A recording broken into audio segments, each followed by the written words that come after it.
జన సైనికులకి, వీర మహిళలకి, 2 రాష్ట్రాల నుంచి వచ్చిన కార్యకర్తలందరికీ కూడా నా హృదయపూర్వక నమస్కారాలు. నేను ఒక సాధారణ మధ్యతరగతి కుటుంబంలో పుట్టి రాజకీయాలని దూరం నుంచి చూసే మీలో ఒకడిని. కానీ నాకు అందరికన్నా ఎక్కువ ఒక అరుదైన అవకాశాన్ని ఇచ్చి పార్లమెంట్లో మొట్టమొదటి జనసేన అభ్యర్థిగా నేను ప్రమాణ స్వీకారం చేసినందుకు చాలా గర్వపడుతున్నాను. ఇలాంటి అవకాశం ఇచ్చిన పవన్ కళ్యాణ్ గారికి నమస్కరిస్తున్నాను సార్. అలాగే పార్లమెంట్కి పంపటమే కాదు, అక్కడ ఏం మాట్లాడాలి, ఎలా మాట్లాడాలి అనేది కూడా ప్రతి సెషన్స్ ముందు నేర్పిస్తూ మనకింత మెజారిటీ వచ్చినందుకు మనం ఎంత బాధ్యతతో పనిచేయాలని మాత్రం ప్రతిసారి చెప్తూనే ఉంటారు.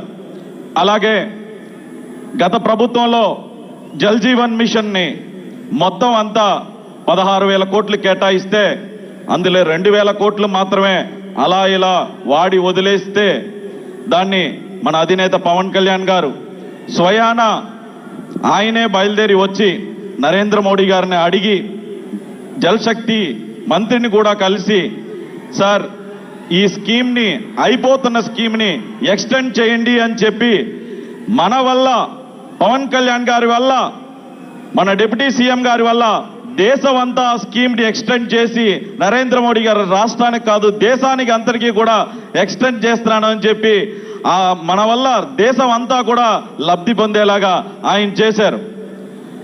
నేను కూడా మీకులాగే మన సార్ స్పీచ్ కోసమే వెయిట్ చేస్తున్నాను. సో దానికోసం ఎక్కువసేపు మాట్లాడకుండా ఇప్పటం స్టేజ్ మీద మన అధినేతను చూశాను. ఒక వేటకెళ్తున్న సింహంలా కనిపించారు.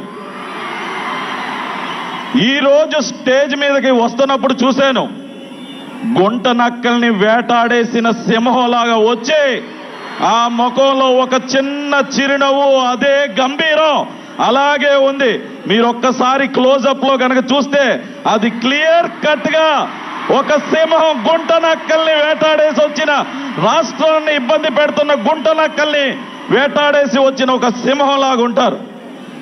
సార్ ఎప్పుడూ కూడా మీ వెంటే ఉంటాం, మీరు చెప్పిందే చేస్తాం, మీరు అప్పచెప్పిన బాధ్యతల్ని తప్పక పాటిస్తూ ఈ అవకాశాన్ని ఇచ్చిన మీకు హృదయపూర్వక నమస్కారాలు చెప్తూ సెలవు తీసుకుంటున్నాను. ధన్యవాదాలు. గౌరవ మంత్రివర్యులు, రాష్ట్ర పర్యాటక సినిమాటోగ్రఫీ శాఖ మాత్యులు శ్రీ కందుల దుర్గేష్ గారిని ప్రసంగించారు.